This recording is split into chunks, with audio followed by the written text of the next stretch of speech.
महाराष्ट्राचे लोकप्रिय आणि कर्तव्यगार मुख्यमंत्री माननीय देवेंद्रजी फडणवीस, महाराष्ट्राचे तडफदार उपमुख्यमंत्री एकनाथजी शिंदे,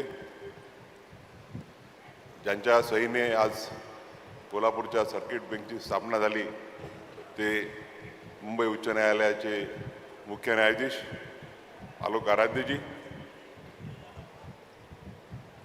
मंचकावर उपस्थित पालकमंत्री श्री प्रकाश आंबेडकरजी, त्याचप्रमाणे समोर उपस्थित मंत्रिमंडळातली सर्व सन्माननीय सदस्य, औरंगाबाद खंडपीठाचे प्रशासकीय न्यायमूर्ती श्री मनीष पितळे, गोवा खंडपीठाच्या प्रशासकीय न्यायमूर्ती भारती डांगरे, नागपूर खंडपीठाचे प्रशासकीय न्यायमूर्ती अनिल किलोर,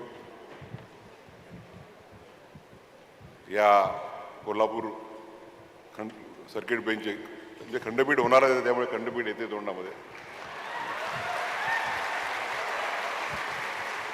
पहिले प्रशासकीय न्यायमूर्ती माननीय मकरंद कर्णिक, त्यांच्यासोबत या 6 जिल्ह्यातील नागरिकांना न्याय देण्याचं कार्य करण्याची ज्यांना संधी मिळणार आहे, त्या सन्माननीय न्यायमूर्ती शर्मिला देशमुख, शिवकुमारजी डिगे, संतोष चपळगावकर, इथले कोल्हापूरचे गार्डियन जजेस श्याम चांडक आणि गौतम अंकड, मुंबई उच्च न्यायालयाचे माजी मुख्य न्यायमूर्ती मोहित शाह, मेघालयचे माजी मुख्य न्यायमूर्ती रणजित मोरे, त्याचप्रमाणे आमचे सहकारी सुनील शुक्रे, तानाजी नलावडे, पी.आर. बोरकर साहेब, बोरा साहेब, सुरेंद्र तावडे, कोल्हापूर जिल्ह्याच्या प्रमुख जिल्हा व सत्र न्यायाधीश कविता अग्रवाल, त्याचप्रमाणे मोठ्या संख्येने उपस्थित सर्व जनप्रतिनिधी, डिस्ट्रिक्ट बारचे कोल्हापूर जिल्हा बारचे अध्यक्ष श्री विजयराव पाटील, महाअधिवक्ता doctor Virendra Saraf, assistant solicitor general of India Shri Anil Singhji, Maharashtra आणि गोवा बार काउन्सिलचे अध्यक्ष अमोल सावंत, त्याचप्रमाणे मंचावर उपस्थित सर्व सन्माननीय बार काउन्सिलचे मेंबर्स, बार काउन्सिल ऑफ इंडियाचे अध्यक्ष श्री आशिष देशमुख, विविध जिल्हा वकील संघांचे सर्व अध्यक्ष व पदाधिकारी, शासनाचे सर्व अधिकारी, रजिस्ट्रीचे सर्व पदाधिकारी, माझ्या सुप्रीम कोर्टातून माझ्यासोबत आलेले माझे सहकारी, त्याचप्रमाणे फक्त कोल्हापूर, सांगली, सातारा, सोलापूर, सिंधुदुर्ग आणि रत्नागिरीच नव्हे, तर पूर्ण महाराष्ट्रातून ज्या मोठ्या संख्येने वकील ज्या बंधू भगिनी आलेले आहेत, ते सर्व वकील बंधू आणि भगिनी,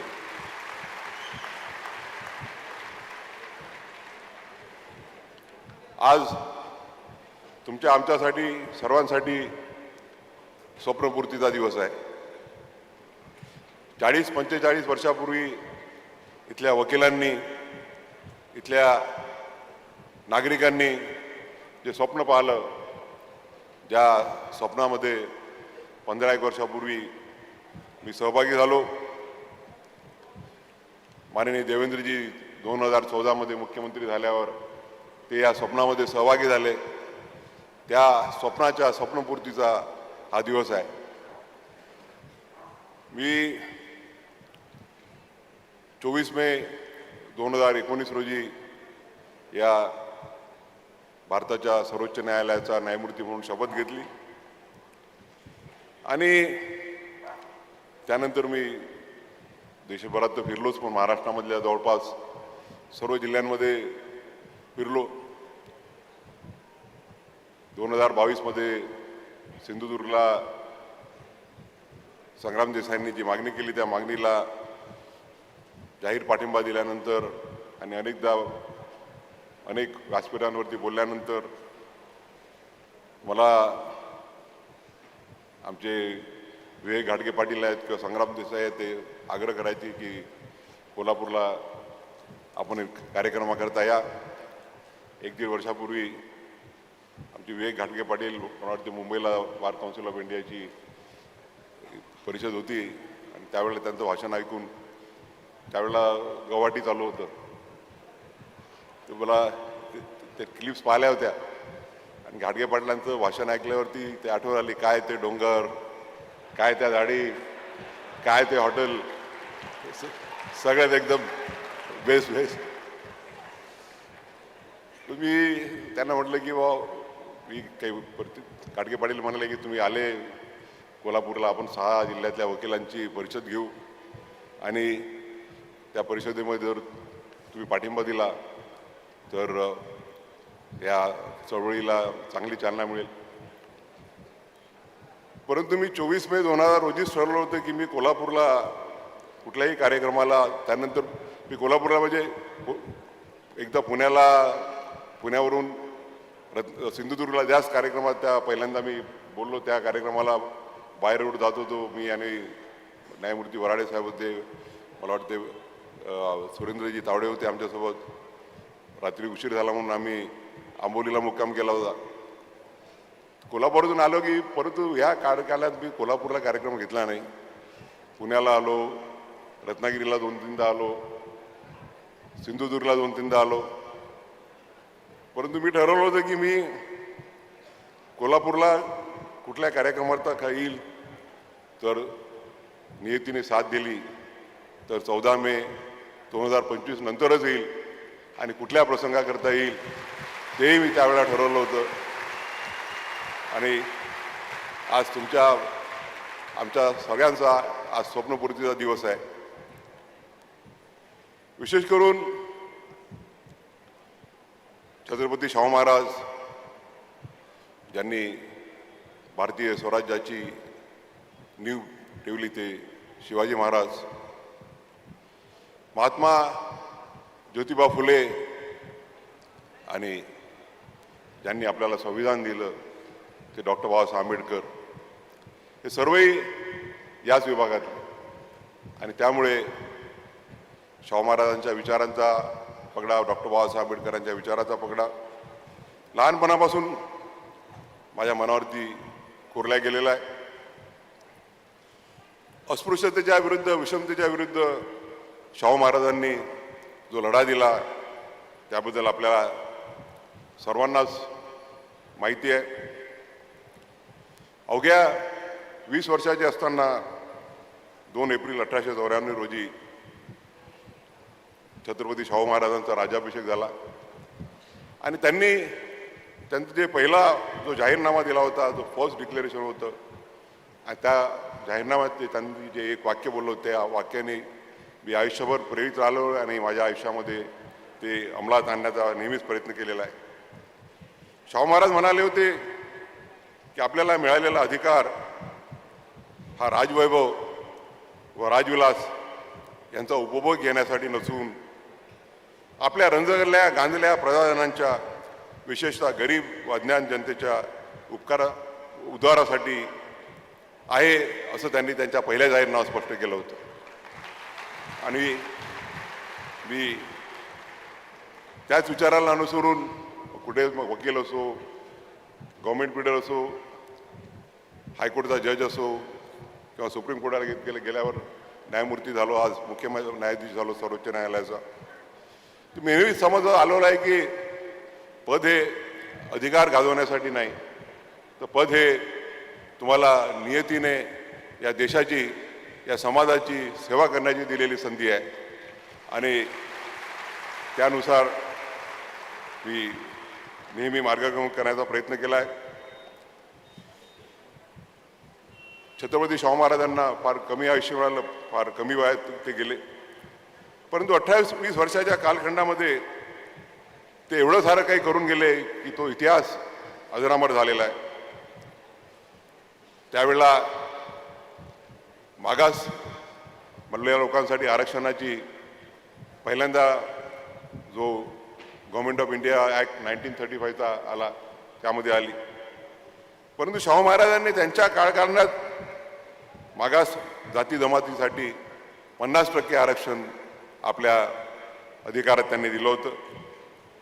सर्व दलित समाजांना सर्व मोफत शिक्षण देण्याची त्यांनी योजना राबवली होती.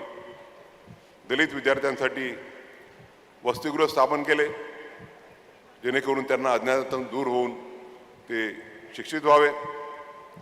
एवढंच नव्हे तर जातीभेद दूर करण्यासाठी शाहू महाराजांनी एका दलिताला हॉटेल उघडण्याची त्याला प्रोत्साहन दिलं आणि एवढंच नव्हे तर प्रोत्साहन देऊन ते त्या हॉटेलमध्ये स्वतः चहा पिण्याकरता गेले.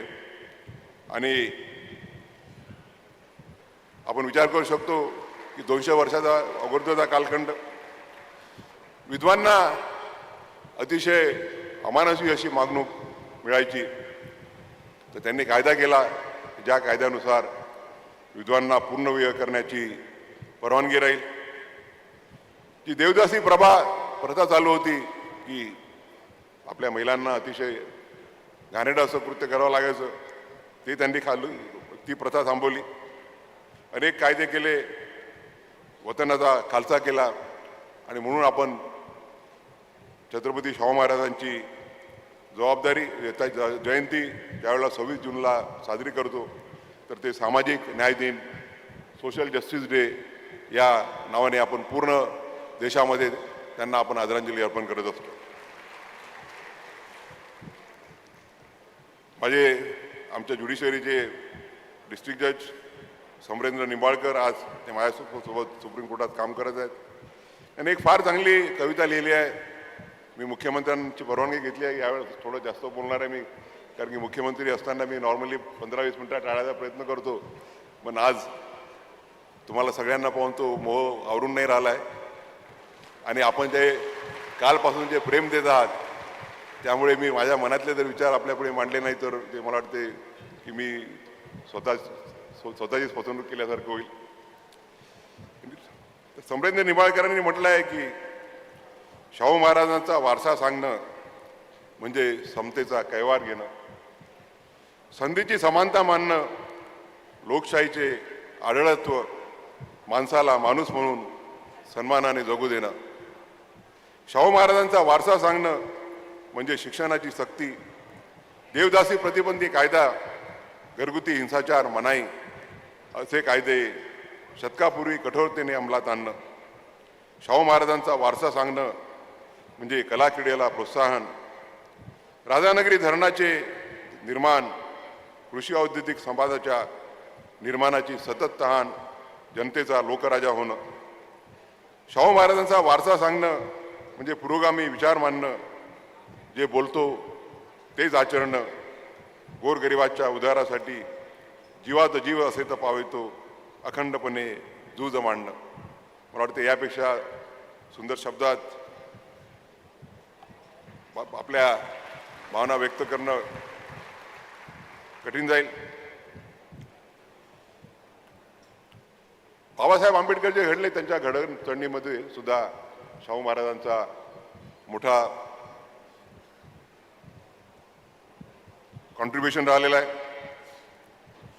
बाबासाहेबांना ज्यावेळेला लंडन स्कूल ऑफ इकॉनॉमिक्समध्ये PhD करण्याकरता आर्थिक अडचणींना जावं लागलं आणि अर्धवट ते त्यांचं शिक्षण सोडून आले, त्यावेळेला शाहू महाराजांनी त्यांना स्कॉलरशिप देऊन परत त्यांना लंडनला पाठवलं. आणि बाबासाहेब आपली जो प्रॉब्लेम ऑफ द रुपी ज्या ग्रंथावरती आधारित आपली अर्थव्यवस्था आहे तो ग्रंथ त्यांनी पूर्ण केला. देवेंद्रजींच्या पहिल्या टर्ममध्ये त्यांनी बाबासाहेब ज्या घरात राहत होते त्या घराचं लंडनमध्ये बाबासाहेब आंबेडकरांच्या स्मारकात रूपांतर केलेलं आहे. आणि मला आनंद आहे की मी तिथे 2-3 वेळा जाऊन आलो. आणि शिवाजी आणि शाहू महाराजांच्या सहीचं बाबासाहेबांना स्कॉलरशिप मंजूर करणारं जो डॉक्युमेंट आहे तो तिथे जतन केला गेलेला आहे. बाबासाहेब आंबेडकरांना त्यांना आपली चळवळ चालू करण्यासाठी मूक नायकला सुरू करायचं होतं, परंतु आर्थिक विवंचनेनुसार ते सुरू करू शकत नव्हते. म्हणून शाहू महाराजांनी त्यांना त्या कालखंडामध्ये 3,000 रुपयाचा मदत केली, जेणेकरून दलितांचा, शोषितांचा आवाज सर्वदूर पोहोचू शकेल. एवढंच नव्हे तर बाबासाहेब आंबेडकरांनी जी बहिष्कृत समाजाची परिषद माणगावमध्ये आयोजित केली होती, त्याचं त्यांनी उद्घाटन केलं. शाहू महाराज म्हणाले की तुम्ही तुमचा पुढारी शोधून काढलात, याबद्दल मी तुमचे अभिनंदन करतो. माझी खात्री आहे की आंबेडकर तुमचा उद्धार केल्याशिवाय राहणार नाहीत. एवढेच नव्हे तर एक दिवस असा येईल की ते हिंदुस्थानचे पुढारी होतील. किती द्रष्टे होते शाहू महाराज की त्यांनी बाबासाहेबांचे गुण ओळखून बाबासाहेबांबद्दल बाकीच जे केलं होतं ते खरं ठरलं.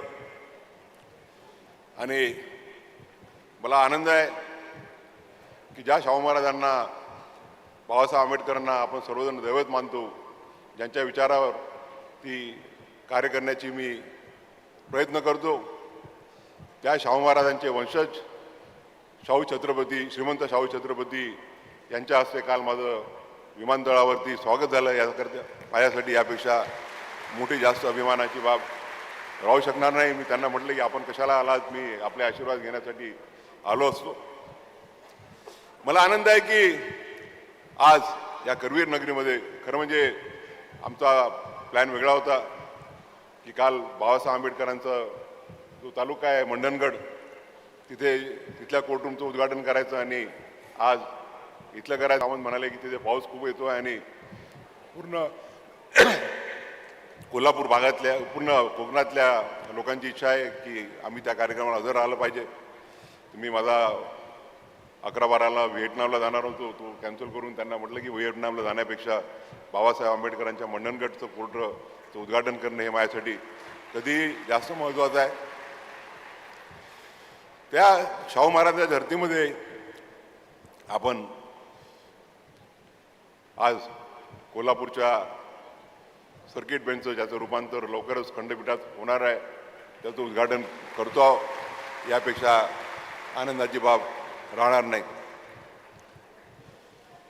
याला आज या प्रसंगी आपण साजरं करतोय उद्घाटन, पण या प्रसंगी ज्यांचं योगदान झालं आहे त्यांचा जर नामोल्लेख केला नाही तर ते मला वाटते की आपण त्यांच्या प्रती कृतज्ञ राहू. काल आम्ही आलो विमानतळावर, सगळीकडे होर्डिंग लागले होते मोठमोठे, मुख्यमंत्र्यांचा, दोन्ही उपमुख्यमंत्र्यांचा, त्यानंतर चंद्रकांत दादांचा, मुश्रीफ साहेबांचा, प्रकाशजींचा, सगळ्यांचे मोठमोठे फोटो लागले होते. ते वाचले आहेत आपल्या सगळ्यांनी. एक दोन होर्डिंगवरती माझा आणि आराध्य साहेबांचा होता. आता किलोर साहेब बसले आहेत म्हणून थोडं जरा लाईटही बोललं पाहिजे. किलोर साहेब बसले आहेत. मी 2017मध्ये नागपूरला ॲडमिनिस्ट्रेटिव्ह जज म्हणून काम करत होतो. PILचं ज्युरिडिक्शन होतं. त्यांनी PIL दाखल केली होती की चंद्रपूरला गव्हर्नमेंट मेडिकल कॉलेज झालं पाहिजे. आणि त्यावेळेला मेडिकल काउन्सिल ऑफ इंडियाचं असं आहे की प्रायव्हेट मेडिकल कॉलेज असले त्यांना भरमसाठ परमिशन द्यायचे, पण गव्हर्नमेंट मेडिकल कॉलेज असल्या की अडचणी. त्यावेळेला किलोर साहेब आमचे जर्मनचे पूर्ण भारावून गेलेले होते. खरं म्हणजे त्याच वेळेला त्यांना मी ऑफर दिली होती, पण ते म्हणाले की नाही मला सेवाच करायची आहे. तर त्याच्यामुळे 2 वर्ष उशिरा आले. तर माझ्यासोबत त्यावेळेला न्यायमूर्ती हक बसले होते. म्हटलं निवांत जेन्युइन आहे, परंतु सुप्रीम कोर्ट काय करते सांगता येत नाही. सुप्रीम कोर्ट आपल्याला कॉम्प्लिमेंटरी देऊ शकते. हक साहेब म्हणाले की साहब अपन तो कर लेते, बाद में देखेंगे सुप्रीम कोर्ट को जो करना है वो करता बैठेगा. आणि आम्ही आदेश दिला की मेडिकल काउन्सिल ऑफ इंडियाने जरी रिकमेंड केलेलं नाही तरी चंद्रपूरला गव्हर्नमेंट मेडिकल कॉलेज स्थापन करण्यात यावं. सुदैवाने सुप्रीम कोर्टाने तो निर्णय मान्य केला, इंटरफेअर केला नाही. आणि दुसऱ्या दिवशी मग नावं घेत नाही मी, चंद्रपुरात सगळीकडे फलक लागले. देवेंद्रजींचे सहकारी आता नाही आहेत मंत्रिमंडळात, नाव घेत नाही. आणि दुसरीकडे काँग्रेसचे एक माजी खासदार होते, त्यांचंही नाव घेत नाही. देवेंद्रजींना सगळे नावं माहीतच आहेत. सगळ्यांनी की गव्हर्नमेंट मेडिकल कॉलेज चंद्रपूरला आणायचं सारं श्रेय मंत्री जे होते त्यांनी BJPला, त्यांनी दुसरे जे खासदार होते ते काँग्रेसला आहे. आमचे देवेंद्र गावंडे नावाचे पत्रकार आहेत लोकसत्ताचे, त्यांनी मोठा लेख लिहिला की याचं श्रेय जर कोणाला असेल तर ते मुंबई उच्च न्यायालयाच्या नागपूर खंडपीठाला आहे. मी मान्य करतो की देवेंद्रजींचा ह्याच्यामध्ये मोठा सहभाग राहिलेला आहे 2014 पासून. आणि लाईटली थोडं जरा वातावरण लाईट करावं लागतं.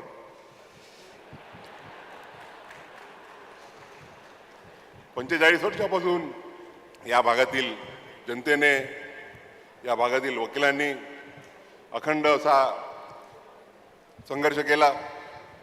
त्या संघर्षामध्ये आपण बघतो की अनेक अगोदरच्या पिढीतले वकील राहिले नसतील, दुसऱ्या पिढीचे वकील, तिसऱ्या पिढीचे वकील या संघर्षामध्ये कार्यरत राहिले. आणि मगाशी उल्लेख झाला, मोहित शाह साहेब बोलले, मोहित शाह साहेबांनी कमिटी नेमली होती. त्या कमिटीचे सदस्य आमचे मित्र रणजित मोरे हे होते आणि दुसरे जज होते, त्यांचं नाव घेत नाही. दोघांचा कॉन्फ्लिक्टिंग रिपोर्ट आला. एकाने म्हटलं की कोल्हापूरला खंडपीठ होऊ शकत नाही, मोरे साहेब म्हणाले की कोल्हापूरला खंडपीठ झालं पाहिजे. आणि त्यावेळेला आम्हाला सर्वांना खात्री होती की मोहित शाह साहेब रणजित मोरेंचा रिपोर्ट ॲक्सेप्ट करून कोल्हापूरला बेंच व्हावं हे असं डिक्लेरेशन देतील. पण मगाही सांगितल्याप्रमाणे कुठे मागची शिंकली माहीत नाही. आणि आमचा सगळ्यांचा त्यांनी जे रिटायरमेंटचं भाषण ते दिलं, त्या भाषणामध्ये आम्हाला वाटलं होतं की ते डिक्लेअर करतील. पण त्यांनी त्यावेळेला म्हटलं की रिपोर्ट जरी मोरे साहेबांचा बरोबर आहे तरी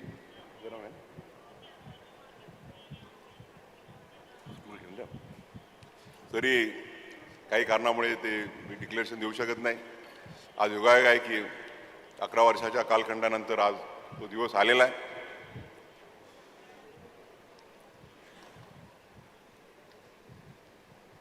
त्यानंतर मगाशी सांगितल्याप्रमाणे जिथं जिथं कॉन्फरन्स झाली तिथे तिथे मी सपोर्ट केलेला आहे. त्यानंतर ज्यावेळेला मी 14 मे 2025 रोजी शपथ घेतली, त्यानंतर मग काही दिवसांनंतर संग्राम देसाईंचा फोन आला की सर काय झालं कोल्हापूर बेंचचं. त्यांना वाटलं की हे फक्त आता भाषण केले आणि विसरून जाईल. परंतु मी नेहमीच डिसेंट्रलायझेशनचा की न्याय हा पक्षकाराच्या दारी गेला पाहिजे या भावनेचा सपोर्ट राहिलेला आहे. मग ज्यावेळेला मी अहमदनगर, आता अहिल्यानगर आहे, त्यावेळेला तिथे गार्डियन जज होतो, त्यावेळेला नेवासा, श्रीगोंदा आणि राहता या 3 ठिकाणी डिस्ट्रिक्ट जज कोर्ट निर्माण केले. नागपूरला गेल्यानंतर हिंगणघाट आणि जो अतिशय दुर्गम असा भाग होता अहेरी तालुका, त्याला मुख्यमंत्री माननीय देवेंद्र माझ्यासोबत येणार होते उद्घाटनाला, प्रकृती असल्यामुळे ते येऊ शकले नाही, इथे केले. आणि आता मागच्याच 15-20 दिवसापूर्वी मी आणि किल्लोर साहेबांनी माझा जो मूळ दर्यापूर तालुका आहे तिथेही डिस्ट्रिक्ट कोर्टाचं उद्घाटन केलं.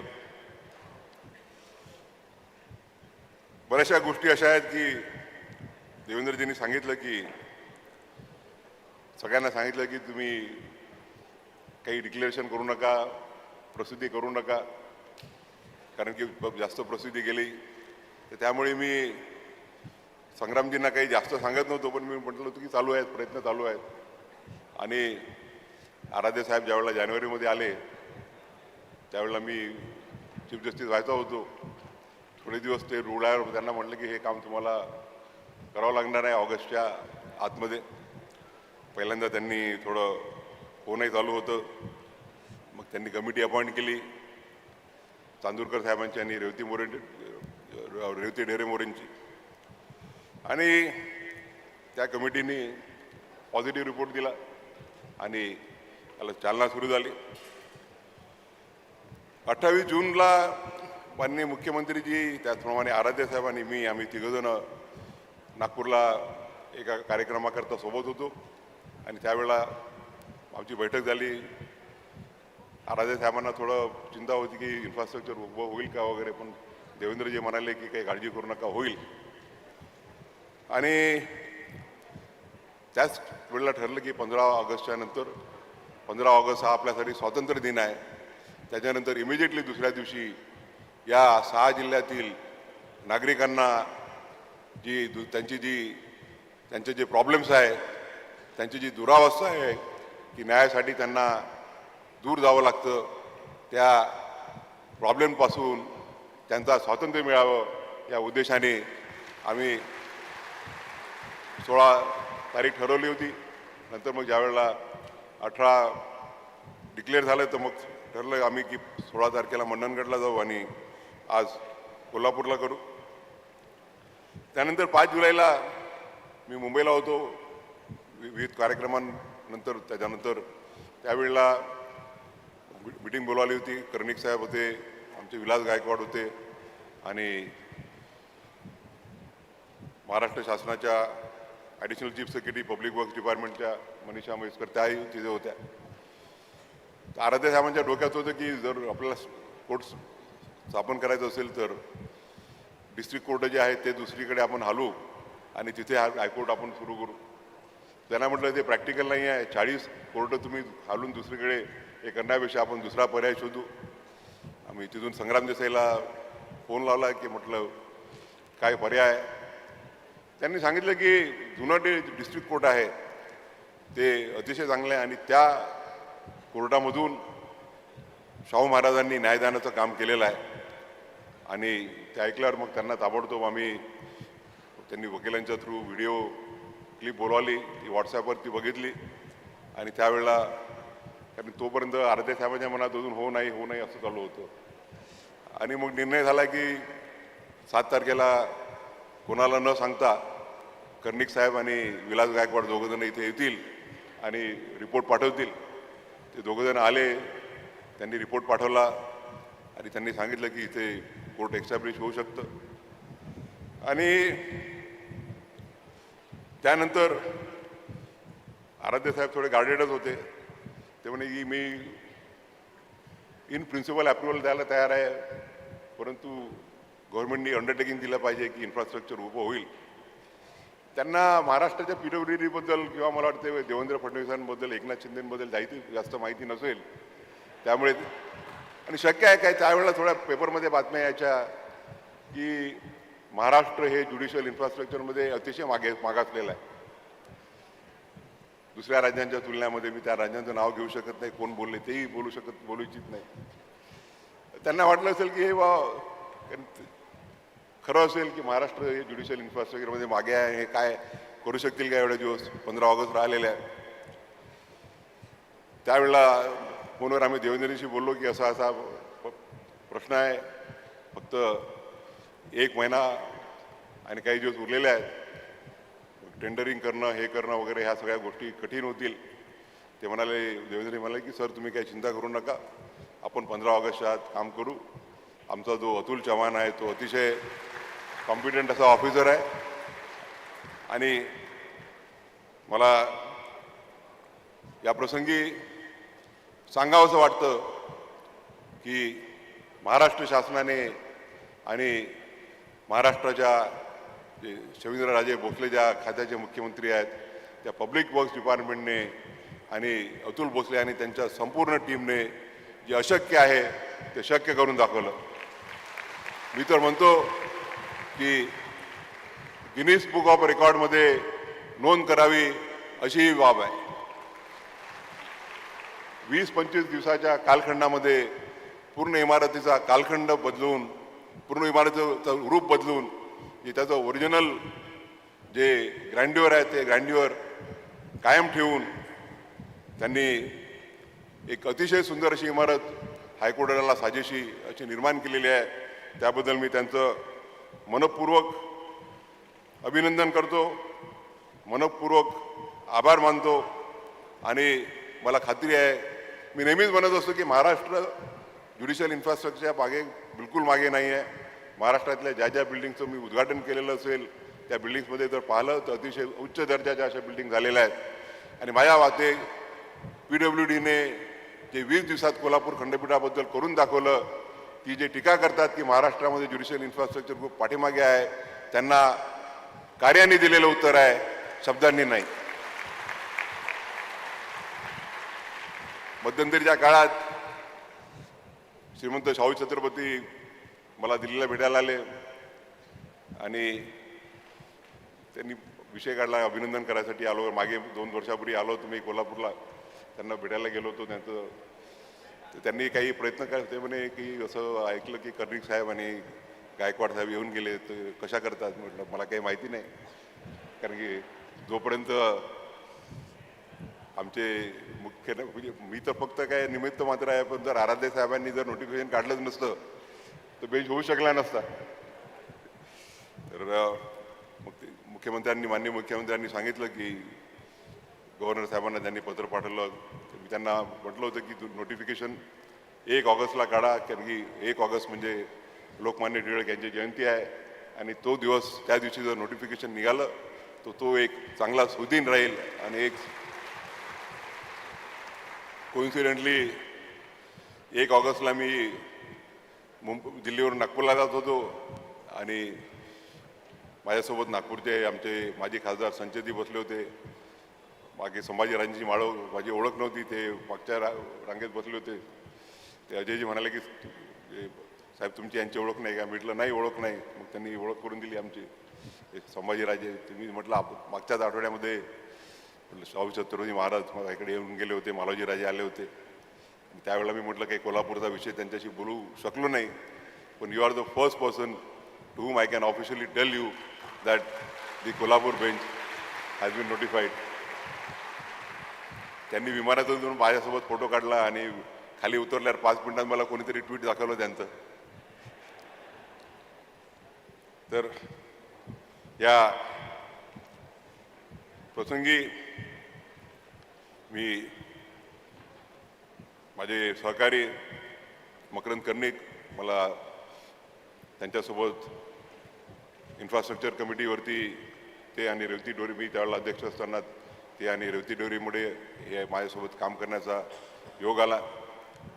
मला खात्री होती की मकरंद कर्णिक आणि विलास गायकवाड ही आपली डेडलाईन पर्यंत काम निश्चितपणे पूर्ण करतील. आणि मी खरोखर मकरंद कर्णिक, विलास गायकवाड आणि बाकी सर्वांचं या प्रसंगी जाहीर कौतुक करू इच्छितो, जाहीर आभार मानू इच्छितो की त्यांच्या प्रयत्नांमुळेच आज हे बिल्डिंगचं आज आपण जे आपलं स्वप्न पाहिलं होतं ते स्वप्न आज पूर्ण करू शकलो.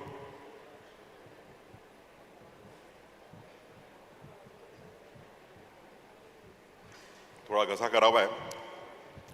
या प्रसंगी ज्यांचं विशेष योगदान झालं त्यांचा नामोल्लेख करणं सुद्धा मी माझं कर्तव्य समजतो.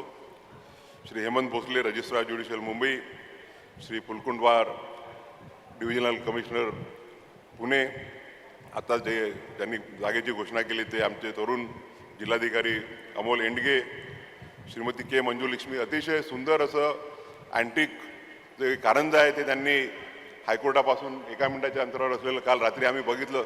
रंगीन कारंज फार सुंदर केलेलं आहे. अतुल चव्हाणांबद्दल तर आताच बोललो. अतुल चव्हाण आणि त्यांची टीम जर नसती तर हे काम झालं नसतं. मध्यंतरीच्या त्या काळात त्यांची बदली झाली औरंगाबादला आणि कर्णिक साहेबांना आणि विलास गायकवाडला चिंता झाली की काय करायचं. त्यांनी प्रयत्न केले खालच्या स्तरावर, कुठल्या स्तरावर नाव घेत नाही मी, पण त्यांनी लाल कंदील दाखवला. मुख्यमंत्र्यांच्या जवळचेच आहेत. संध्याकाळी कोर्ट संपल्यावरती मी मुख्यमंत्र्यांना फोन केला. ते म्हणाले की बिलकुल उद्घाटन झाल्यानंतर 2 दिवसापर्यंत अतुल तिथेच राहील आणि 20 पर्यंत त्याला बिलकुल हलवणार नाही. मी मुख्यमंत्र्यांचे आभार मानतो. तुषार बुरुड अधीक्षक अभियंता, त्याचप्रमाणे रोहित तोंडले कार्यकारी अभियंता, श्रीमती कट्टी इलेक्ट्रिकल विभागाच्या कार्यकारी अभियंता, नंतर ज्यांनी ग्राउंड वर्क केलं ते महेश कांदर उपअभियंता, कंत्राटदार ज्यांनी अतिशय सुंदर अशी इमारत उभी केली. कोणी म्हणू शकणार नाही की ही जुनी इमारत आहे, बाहेरून दगडी इमारत आहे, म्हणून आतून जे इन्फ्रास्ट्रक्चर आहे ते पूर्ण मॉडर्न आहे. त्या सगळ्यांचं मी अभिनंदन करू इच्छितो.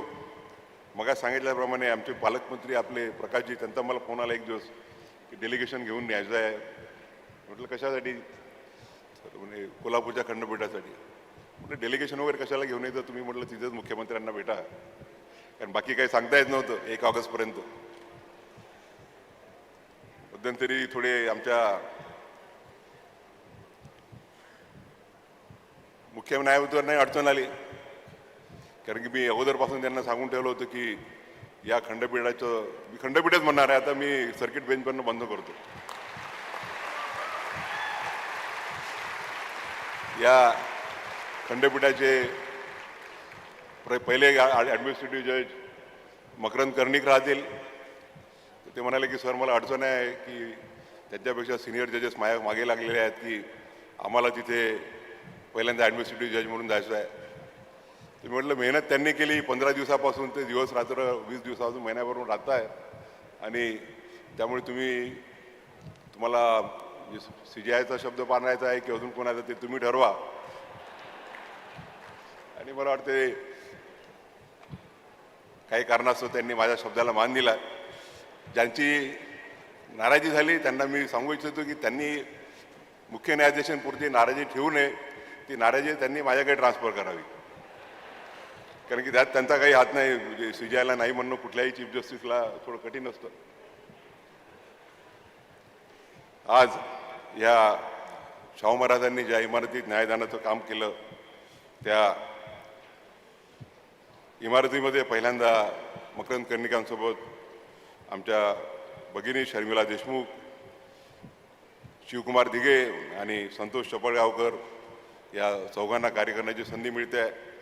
त्यांचं मी या प्रसंगी अभिनंदन करू इच्छितो.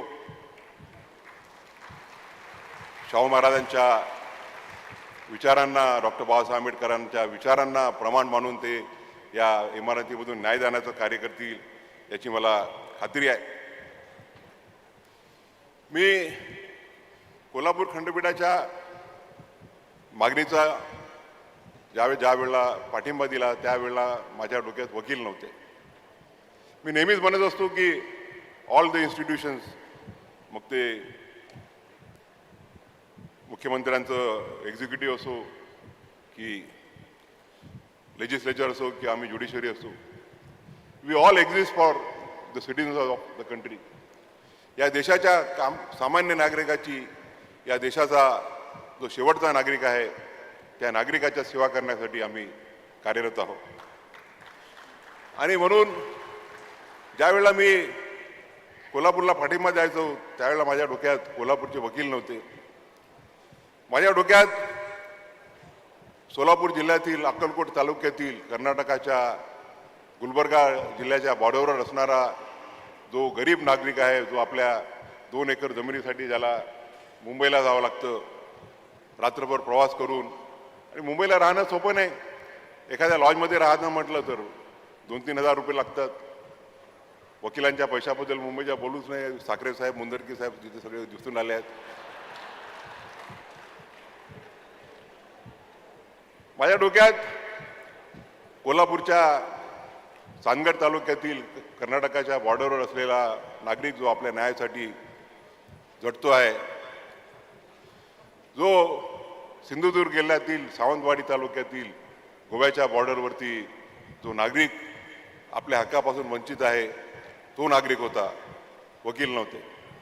आणि त्या नागरिकांना आपल्या न्याय हक्कापासून वंचित करणं हे आपल्या देशाला, या घटनेला, जे सामाजिक आणि आर्थिक न्यायाची जी संकल्पना आहे त्या संकल्पनेशी विसंगत होतं. आपल्या देशाचं प्रिॲम्बल म्हणतं की we assure to our citizens justice, political, economic and social. आणि बाबासाहेब म्हणायचे की जोपर्यंत या देशामध्ये राजकीय लोकशाहीसोबत आर्थिक आणि सामाजिक लोकशाही निर्माण होणार नाही, तोपर्यंत या देशात खऱ्या अर्थानं लोकशाही रुजू होणार नाही. जे बाबासाहेबांना जे अभिप्रेत होतं तेच छत्रपती शाहू महाराजांना अभिप्रेत होतं. आणि बाबासाहेब म्हणाले, त्यांच्या 25 नोव्हेंबर, एक 15 मिनिटं अजून घेतो आपली परवानगी असेल तर. बाबासाहेब म्हणाले की 26 नोव्हेंबर 1950 रोजी आपण एका विरोधाभासात जातो आहोत.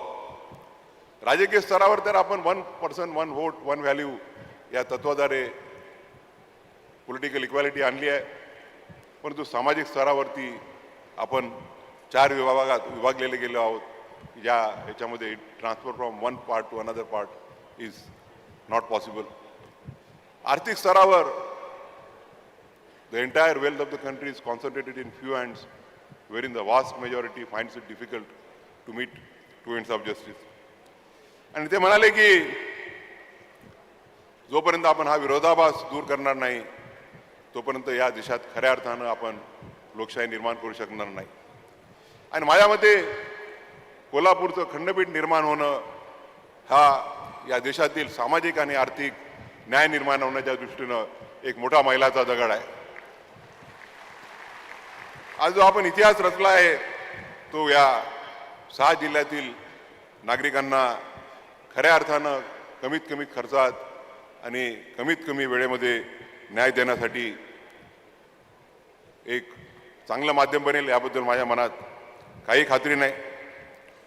आणि ज्या वेळेला कोल्हापूरची मागणी झाली त्या वेळेला माझ्या डोळ्यासमोर औरंगाबादचं खंडपीठ होतं.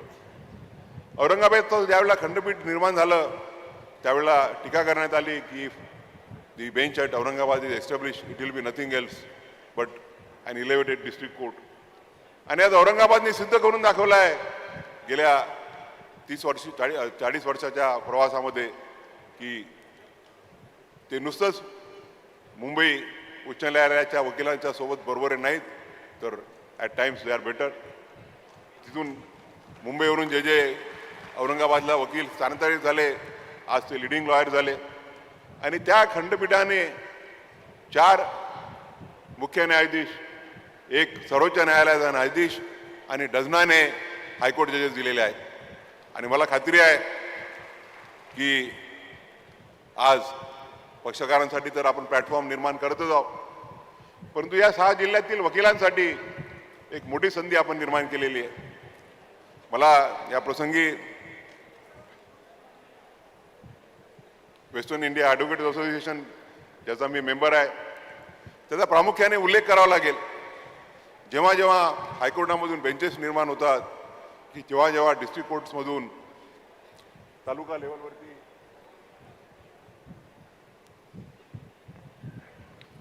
लेवलवरती डीजेचे कोर्ट होतात त्यावेळेला फार विरोध होतो आणि तो विरोध वकिलांचाच असतो.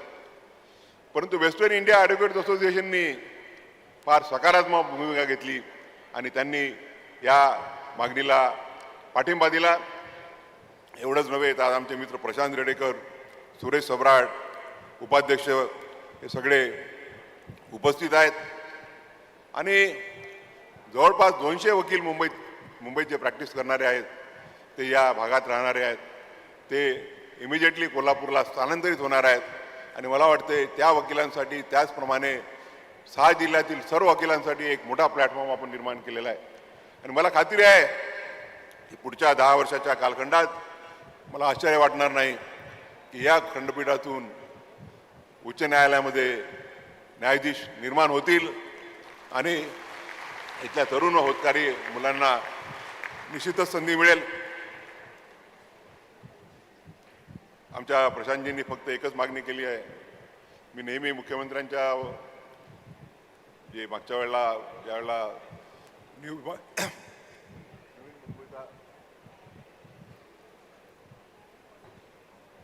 नवीन मुंबईचा कार्यक्रम होता त्यावेळेला देवेंद्रजी जी उपमुख्यमंत्री होते, मी सर्वोच्च न्यायालयाचा न्यायाधीश होतो.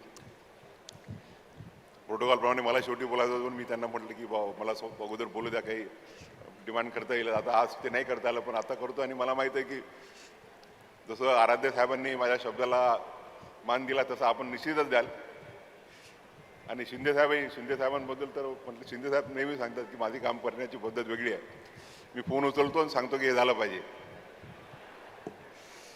तर त्यांनी एकच छोटीशी मागणी केली आहे की त्यांना 1 एकर जागा आपण द्या, जेणेकरून ते त्या 1 एकर जागेवरती इथल्या नवोदित वकिलांसाठी एक हॉस्टेल निर्माण करतील, जेणेकरून जे होतकरू नवोदित वकील आहेत त्या वकिलांना राहण्यासाठी सुविधा प्राप्त होईल आणि त्यांना त्रास होणार नाही. त्यांना म्हटलं की मी नुसतं जागा मागायची की काही पैसे पण द्यायला सांगू, तर ते म्हणाले की नाही, पैसे आम्ही खर्च करतो. तर माननीय मुख्यमंत्री निश्चितच त्या बाबतीत सकारात्मक विचार करतील, याबद्दल मला काहीही शंका नाही आहे. मला खात्री आहे की या ग्रामीण भागातले जे होतकरू वकील आहेत त्यांना फार मोठी संधी आपण या प्रसंगी निर्माण होणार आहे. आज मुख्यमंत्र्यांनी अगोदर कलेक्टर साहेबांनी घोषणा केली की 27 एकर जमीन त्यांनी डिक्लेअर केली आहे. सकाळी आम्ही बोललो होतो, कर्णिक साहेब, चीफ जस्टिस साहेब आणि कलेक्टर साहेब वगैरे होते. तर सगळ्यांचं असं म्हणणं पडलं की 27 एकर जागा पुरणार नाही. त्यातली 1 एकर जागा तर प्रशांत रेडेकरांनी घेतली आहे. तर मला खात्री आहे की निश्चितच आराध्य साहेब आणि कर्णिक साहेब ज्या जागेची मागणी करतील ते माननीय मुख्यमंत्री आणि कॅबिनेटचे सर्व सहकारी मोठ्या संख्येने उपस्थित आहेत, उपमुख्यमंत्री आहेत, त्याचा निश्चितच सकारात्मक विचार होईल, याबद्दल माझ्या मनात पूर्ण खात्री आहे. देवेंद्रजी, एकनाथजी शिंदे, त्याचप्रमाणे उद्धव ठाकरे मुख्यमंत्री असताना ते त्यांच्यासोबत माझं इन्फ्रास्ट्रक्चरवरती काम करण्याची बरीच संधी प्राप्त झाली आहे. बरेच प्रोजेक्ट्सवरती आमच्या चर्चा झालेल्या आहेत. मुख्यमंत्र्यांसोबत आम्ही 2-3दा मीटिंग्स घेतल्या सह्याद्रीमध्ये आणि तिथे मुख्यमंत्र्यांनी ऑनलाईन सगळे अप्रुव्हल दिले. ऑन द स्पॉट, ऑनलाईन नाही, आता ऑनलाईन, ते आता ऑनलाईन पोर्टल चालू होणार आहेत. तर त्याबद्दल माझ्या मनात तिळमात्र शंका नाही की महाराष्ट्र शासन आणि महाराष्ट्र शासनाचं PWD या खंडपीठासाठी सर्व सोयीयुक्तीनं नेसेसरी इन्फ्रास्ट्रक्चर चांगल्या रीतीनं उभं करेल आणि लवकरात लवकर या बिल्डिंगचं ज्यावेळेला पुनरावरण होईल त्यावेळेला मी डायसवरती नाही तर खाली आमचे मोहित शाह साहेब वगैरे बसले तर निश्चितच आपण बोलावलं नाही तरी येईल मी.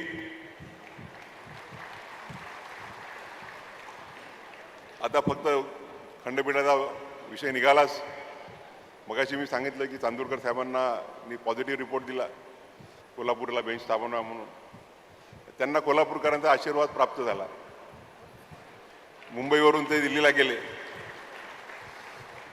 आराध्य साहेबांनाही मी सांगू इच्छितो की तुम्हालाही कोल्हापूरकरांचा आणि शाहू महाराजांचा, महालक्ष्मीचा आशीर्वाद मिळेल.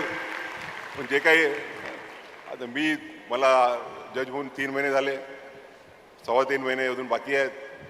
मला बरेच लोक म्हणायचे की कालखंड कमी आहे, पण तुम्ही तो विचार कधीच केला नाही.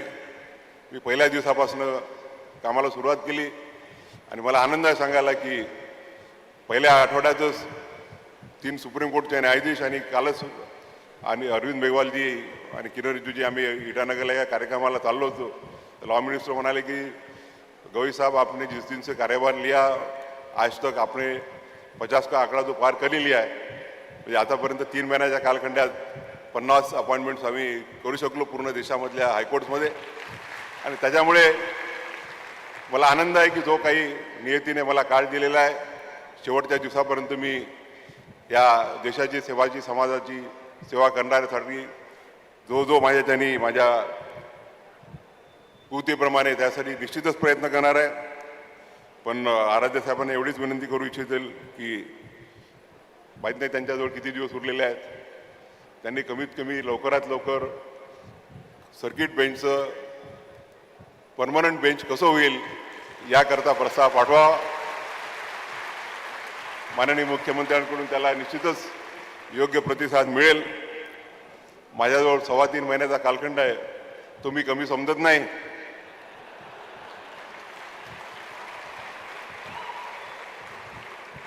कालपासून कोल्हापूरकरांनी माझ्यावरती जे प्रेम केलं त्याबद्दल मी कुठल्या शब्दांनी त्यांचा आभार मानू. काल एका चौकात आमचे आदरणीय डी वाय पाटील आणि माझे वडील अतिशय जवळचे मित्र आहेत. बंटीजी चौकात त्यांच्या सगळ्या कार्यकर्त्यांसोबत उभून फुलांचा वर्षाव करत होते आमच्या कॉन्व्हॉयवरती. सकाळपासून आज मला वाटते जवळपास 6 जिल्ह्यामधील काही नाही तर 1001 वकिलांना मी सकाळपासून दुपारी 2 पर्यंत भेटत होतो. मी आभार मानून त्या आभाराला, आपल्या प्रेमाला आभार मानून त्या आभाराला कमी करू इच्छित नाही. या प्रसंगी मी नेहमीच म्हणत आलेलो आहे की मी आज जो काही ज्या पदावर पोहोचलो ते डॉक्टर बाबासाहेब आंबेडकर आणि त्यांच्या घटनेमुळे पोहोचलो. बाबासाहेबांना घडवण्यामध्ये शाहू महाराजांचा मोठा हात आहे आणि त्या शाहू महाराजांचे आपल्या सर्वांवरती फार मोठे उपकार आहेत. त्या उपकाराची परतफेड करण्याकरता मला खारीचा वाटा उचलायची संधी दिली आणि आज या प्रसंगी आपण मला बोलावलं, त्याबद्दल मी स्वतःला फार फार मोठा माझ्यासाठी आनंदाची बाब आहे. मी सांगू इच्छितो की 14 मे 2025 साली मला जो आनंद झाला होता तेवढा नाही तर त्यापेक्षा निश्चितच आज जास्त आनंद झालेला आहे. या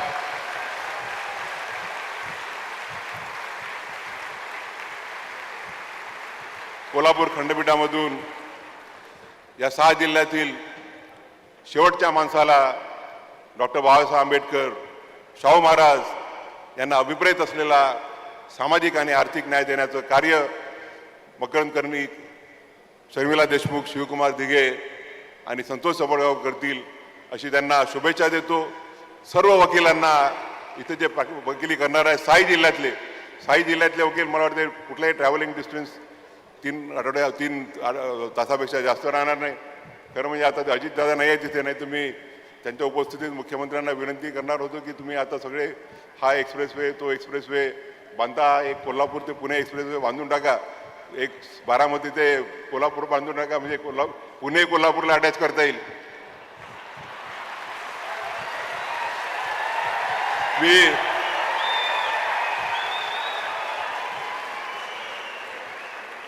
पुण्याचे वकील मला आले होते, ते म्हणाले की तुम्ही आम्हाला पाठिंबा द्या. म्हटलं मी माझ्या वडिलांपासून शिकलो आहे की कोणाचं नुकसान करायचं नाही, करायचं असेल तर कोणाचं भलंच करायचं.